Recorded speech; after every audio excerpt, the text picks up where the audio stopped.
Movie की starting एक family से होती है जो अपनी बेटी को चर्च लेकर के जा रही है ताकि वहां पर रह करके उनकी बेटी एक अच्छी नन बन सके, प्रभु यीशु की सेवा कर सके। और उसकी बेटी का नाम होता है बेनेडिक्टा। तभी कुछ बदमाश उन्हें रोकते हैं और उनसे शहर में एंट्री करने के चार्जेस मांगते हैं और बेनेडिक्टा की मदर के जेवर लूट लेते हैं। ये देख करके बेनेडिक्टा उन बदमाशों को बोलती है अगर वो उसकी मदर के जेवर वापस नहीं करते तो भगवान उन्हें सजा देगा। पर बदमाश उसका मजाक बनाते हुए हंसते हैं। तभी एक बर्ड उस बंदे पर बीट कर देती है। ये देख करके वो डर कर उसके जेवर वापस करके चले जाते हैं। अब वो तीनों चर्च पहुंचते हैं। सीनियर कैली एनी उनको सिस्टर फेलिसिटा के पास लेकर के जाती है जो कि उस मोनेस्ट्री की मदर थी। फेलिसिटा बोलती है कि अगर आप चाहते हैं कि आपकी बेटी एक अच्छी नन बने और यीशु की सेवा करे तो इसके लिए आपको डाउरी भी देनी होगी। इस पर बेनेडिक्टा के फादर को गुस्सा आता है, लेकिन काफी कन्वर्सेशन के बाद में वो डाउरी देने के लिए रेडी हो जाते हैं और बेनेडिक्टा को छोड़ करके चले जाते हैं। रात को बेनेडिक्टा को नींद नहीं आती तो वो मदर मैरी की स्टेच्यू के आगे बैठ करके प्रेयर करती है क्योंकि उसके लिए वो जगह अनजान थी और बेनेडिक्टा को मदर मैरी पर भी बहुत ज्यादा आस्था थी। प्रेयर के दौरान वो स्टेच्यू उस पर गिर जाती है जो कि बहुत ज्यादा भारी थी और कंडीशन कुछ ऐसी बनती है कि मैरी की स्टेच्यू का ब्रेस्ट बेनेडिक्टा के मुंह पर था, मानो मदर मैरी उसे फीडिंग करा रही थी। बेनेडिक्टा को लगता है कि मदर ने उसकी सुन ली, पर कुछ नन उसे अपशकुन मानती हैं। समय के साथ साथ में बेनेडिक्टा बड़ी मिस एडल्ट हो चुकी है और हम एक ड्रामा देखते हैं जिसे बेनेडिक्टा प्ले कर रही है एज अ मैरी और उस दौरान उसे जीसस क्राइस्ट भी नजर आते हैं जो कि उसका विजन था। आफ्टर प्ले बेनेडिक्टा की मदर उसे पूछती है कि प्ले के दौरान उसके पैर क्यों हिल रहे थे, तो बेनेडिक्टा बताती है कि जीसस उसे मिलने आए थे। कुछ देर बाद में जब उसके पेरेंट्स वहां से जाने को होते हैं और गेट खुलता है तभी एक लड़की जिसका नाम होता है बार्टोलोमिया भागती हुई अंदर आती है और बेनेडिक्टा के पैर पकड़ लेती है और बेनेडिक्टा से रिक्वेस्ट करते हुए कहती है कि उसे यही मोनेस्ट्री में रख लिया जाए। तभी उसके फादर भी उसके पीछे पीछे आते हैं जो उसका गलत यूज करते थे। बेनेडिक्टा फेलिसिटा से रिक्वेस्ट करती है पर उसका कहना है कि विदाउट डाउरी वो उसे नहीं रख सकती। बेनेडिक्टा के फादर को ये सब देख करके उस पर बहुत गुस्सा आता है और वो बार्टोलोमिया का पेमेंट करने के लिए रेडी हो जाती हैं एज अ डाउरी, लेकिन उससे भी पहले उनको बार्टोलोमिया के फादर से उसे खरीदना पड़ता है, मीन्स उसको भी पैसे देने पड़ते हैं। रात को बेनेडिक्टा गलती से बार्टोलोमिया को नेकेड देख लेती है, साथ ही वो उसे टच भी कर लेती है और ऐसा उसकी लाइफ में आज पहली बार हुआ था और उसे अजीब सा फील होने लगता है।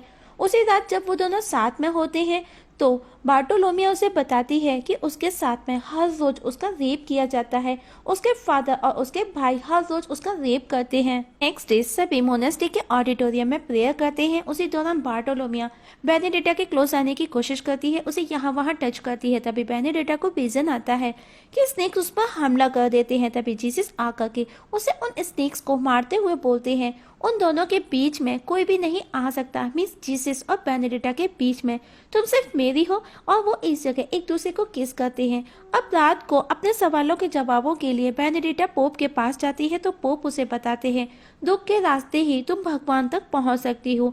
अब बेनेडिक्टा को समझ आ जाता है और नेक्स्ट डे वो बार्टोलोमिया को छेड़खानी के लिए उसे पनिश करती है और रेशम के धागों को खोलते हुए पानी में से हाथ डाल करके निकालने का बोलती है। बार्टोलोमिया भी उसे अपना पैशन दिखाने के लिए वो धागे उसी के सामने उस खोलते हुए पानी से हाथ डाल करके निकाल देती है। फेलिसिटा बेनेडिक्टा को इसके लिए पनिश करती है कि उसने ये गलत किया है बार्टोलोमिया के साथ में और एक वीक उसका खाना बंद कर दिया जाता है, साथ ही उसे एक बीमार नन की सेवा करनी होगी। रात को बेनेडिक्टा की अचानक से तबीयत खराब हो जाती है। डॉक्टर को बुलाया जाता है। डॉक्टर चेकअप करके बताती है कि सब कुछ नॉर्मल है, सिर्फ यूरिन इन्फेक्शन है। सबके चले जाने के बाद में बार्टोलोमिया उसके पास आकर के उसे किस करते हुए बोलती है कि वो उसके साथ रहना चाहती है। तभी बेनेडिक्टा को विजन आता है कुछ सिपाही उसकी इज्जत लूटने की कोशिश करते हैं। तभी यीशु आकर के उसे बचाते हैं, लेकिन इस बार यीशु भी उसे बदले बदले नजर आते हैं और वो उसे झूठा बोलती है कि वो यीशु के भेष में आया है और कोई और है। वो बंदा भी बेनेडिक्टा की इज्जत लूटने की कोशिश करता है और वापस से बेनेडिक्टा विजन की वजह से चीखने लगती है। ये देख करके फेलिसिटा बार्टोलोमिया को उसके रूम में शिफ्ट कर देती है उसकी देख रेख के लिए। वो उसकी अच्छे से देखभाल करती है। दोनों के बीच में नजदीकियां पड़ने लगी थी। रात को वापस से बेनेडिक्टा को विजन आता है। यीशु उसे कपड़े रिमूव कर अपने और उसके बीच की दूरी मिटाने का का बोलते हैं। बेनेडिक्टा भी यीशु के अकॉर्डिंग ठीक वैसा ही करती है और अपने कपड़े रिमूव कर यीशु के क्लोज जाने लगती है और दर्द से चिल्लाने लगती है। उसकी आवाज सुनकर के बार्टोलोमियो उठ जाती है और वो देखती है कि बेनेडिक्टा पूरी नेकेड थी और उसके हाथ पैरों से खून निकल रहा था जीसस की तरह। नेक्स्ट डे वो ये सब बात सभी को जाकर के बताती है। अब फेलोसिटा डॉक्टर को बुला करके उसका चेकअप करवाती है। डॉक्टर बताता है ये चमत्कार है, शायद ये भगवान से मिली है, पर फेलोसिटा उसे उसका वो ड्रामा लगता है। फेलोसिटा बोलती है अगर ऐसी बात होती तो उसके सर पर भी भगवान यीशु के जैसे क्राउन के कांटों के निशान होने चाहिए थे। तभी बेनेडिक्टा वहां से जाकर के मैरी मदर के सामने प्रे करती है और अचानक से उसे दौरे पड़ने लगते हैं हमेशा के जैसे। तभी सब इकट्ठा हो जाते हैं तो सब देखते हैं कि उसके सर से खून बह रहा है। तब बेनेडिक्टा एक आदमी की आवाज में बोलती है तुम सभी पापी हो, प्लेग ही तुम्हारी सजा होगी और मैं तुम्हें अपनी पत्नी की वजह से बचाऊंगा, पर तुम लोग इतने मतलबी हो कि जो तुम्हें बचाएगी तुम उसी को पीड़ा देते हो। इतना बोल करके बेनेडिक्टा बेहोश होकर के गिर जाती है। सबको अब उस पर विश्वास होने लगा था, पर लेकिन अभी भी फेलिसिटा और उसकी बेटी क्रिस्टीना को अभी भी उस पर डाउट था। अब बेनेडिक्टा की ये बातें पूरे शहर में फैल चुकी थी, लोग भी उसे सेंट मानने लगे। लेकिन क्रिस्टीना का कहना था कि जब फेलिसिटा ने उसे उसके सर की चोट नहीं देखी तो उसने खुद को कांच के टुकड़ों से चोट पहुंचाई। उसने गैलरी में कांच के टुकड़े देखे थे। रात को वापस बेनेडिक्टा को विजन आता है कि यीशु ने उसे उसका दिल दिया है। ये देख कर तो बार्टोलोमियो उसे टच करती है तो एक्साइटमेंट में उसकी आवाजें वार्डन सुन लेती है और वहां पर आ जाती है। ये देख करके दोनों चुपचाप सो जाती है। नेक्स्ट डे पोप कहता है कि यीशु ने हमारी बहन को इस चर्च की मठाधीश चुना है और हम भी इसको मठाधीश बनाते हैं, पर क्रिस्टीना ऑब्जेक्शन करती है तो फेलोसिटा उसे चुप करा देती है। हालांकि फेलोसिटा भी सब कुछ जानती थी कि ये सब सिर्फ उसका ड्रामा है। अब फेलोसिटा की जगह बेनेडिक्टा को दे दी जाती है, इवन उसका रूम तक जिसमें एक होल भी था। रात को क्रिस्टीना बेनेडिक्टा के बारे में जाकर के पोप को बताती है कि किस तरह उसने खुद को सर पर चोट लगा करके खुद को यीशु बताया। वहीं बार्टोलोमियो बेनेडिक्टा के साथ में इंटीमेट होती है। नेक्स्ट डे लंच के दौरान पोप क्रिस्टीना को उसको प्रूफ करने का मौका देता है जहां सब लोग मौजूद थे, पर फेलोसिटा उसको सपोर्ट नहीं करती क्योंकि उसने उसे खुद को चोट पहुंचाते नहीं देखा। वो सिर्फ उसका अनुमान था, लेकिन क्रिस्टीना अपनी बात को प्रूफ नहीं कर पाती। उसी दौरान बेनेडिक्टा एक आदमी की आवाज में चिल्लाते हुए बोलती है उस पर राक्षसों का साया है, उसे सजा देनी होगी और उसे खुद को कोड़े से मारने की सजा देनी होगी। और इस जगह क्रिस्टीना को खुद से कोड़ों से मारने की सजा दी जाती है। उसी रात को बार्टोलोमियो मदर मैरी की लकड़ी की छोटी सी मूर्ति को भी छील करके उसका यूज करना स्टार्ट कर देती है एज अ सेक्स टॉय। और रात को जब वो दोनों वापस से इंटीमेट हो रही थी उसी होल से फेलोसिटा उन दोनों को देख रही होती है। उन दोनों को पता ही नहीं चलता, लेकिन तभी अचानक से बाहर आसमान में लाल रोशनी होने लगती है। तभी बाहर सब इकट्ठा होने लगते हैं। तब पोप बताता है ये ईश्वर की चेतावनी है, कुछ भयानक होने वाला है। और तभी सब क्रिस्टीना को देखते हैं जो उसी मोनेस्ट्री की छत पर खड़ी थी। फेलोसिटा दौड़ करके उसके पास जाती है, लेकिन तब तक क्रिस्टीना कूद करके अपनी जान दे देती है। तब फेलोसिटा को गुस्सा आता है और वो बेनेडिक्टा को बहुत बुरा भला बोलती है और रात को ही फ्लोरेंस चली जाती है।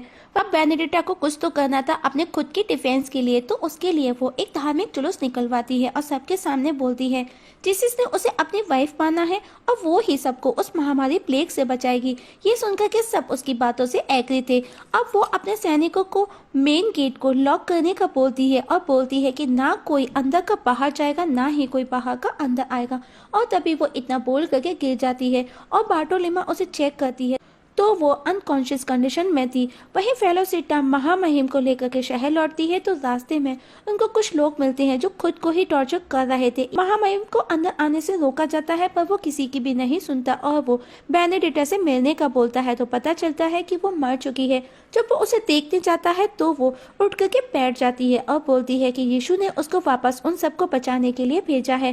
पर महामहिम बोलता है तुम हमारी छोड़ो और अपनी चिंता करो। अब उस पर लगाए गए आरोपों के इन्वेस्टिगेशन की जाती है। एक अदालत बिठाई जाती है जिसमें बार्टोलोमियो से भी पूछताछ की जाती है, पर वो साफ मना कर देती है। तो महामहिम उसे सच कबूल करवाने के लिए रिमांड पर लेते हैं और उसे इतना टॉर्चर किया जाता है कि पूरी मोनेस्ट्री में उसकी चीखें गूंजने लगती है। बेनेडिक्टा को भी बहुत दुख होता है। अब महामहिम बेनेडिक्टा से अकेले में पूछताछ करता है तो वो उसे सिड्यूस करने की कोशिश करती है। तो महामहिम बोलता है मेरे साथ खेलना आग के जैसे खेलना होगा। तभी बार्टोलोमियो को लाया जाता है और वो उसी के सामने सच बताती है और मैरी की वो मूर्ति भी निकाल करके दिखा देती है। और तभी बेनेडिक्टा वापस वहीं किसी आदमी की आवाज में महामहिम को बोलने लगती है, तुम शैतान हो, नरक की पीड़ा में जाओगे, तुम मरोगे। महामहिम उसे जिंदा जला करके मारने की सजा सुनाते हैं। महामहिम फेलोसिटा से मिलते हैं तो देखते हैं कि वो भी बीमार पड़ गई है। ये देख करके महामहिम उसे जेल में बंद करने का आदेश देते हैं और उससे टच हुई सभी चीजों को जलाने का बोलता है। बार्टोलोमियो को गवाही देने की वजह से उसे माफ कर मोनेस्ट्री से निकाल दिया जाता है। महामहिम नोटिस करता है कि वो बीमारी ने उसे भी घेर लिया है और उसे भी प्लेग हो गया है। अब नेक्स्ट डे बेनेडिक्टा को सजा देने के लिए लेकर के जाया जाता है। बार्टोलोमियो उससे माफी मांगती है। लोगों की भीड़ भी जमा हो चुकी थी। महामहिम सबके सामने उसे अपने पाप कबूल करने के लिए बोलता है, लेकिन तभी वो वापस से वही आदमी की आवाज में बोलने लगती है, मानो उस पर किसी का साया हावी हो, और बोलती है, अब तुम सब देखोगे मौत का नंगा नाच, मौत का सौदागर यही तुम्हारे बीच में ही मौजूद है।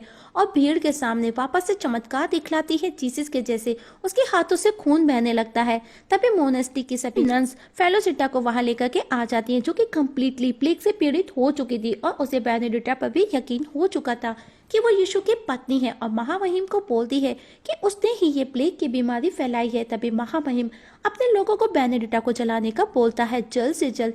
ये देख वहां मौजूद भी बेनेडिक्टा को उस आग से बचाती है और अब भीड़ महामहिम पर टूट पड़ती है। उसके कपड़े तक फाड़ दिए जाते हैं और तभी एक महिला उसे चाकू से स्टेप करने लगती है। तभी बेनेडिक्टा वहां आती है, पर अभी भी महामहिम का यही कहना था कि वो झूठी है। वहीं फेलोसिटा उस जलती आग में जल करके खुद को खत्म कर लेती है। ये देख करके बार्टोलोमियो बेनेडिक्टा को लेकर के वहां से भाग जाती है। पर अगली सुबह बेनेडिक्टा वापस से मोनेस्ट्री लौटती है, पर बार्टोलोमियो उसके साथ नहीं जाती। सिर्फ बार्टोलोमियो ही थी जो उसके बारे में सब सच जानती थी और इस जगह खत्म हो जाती है।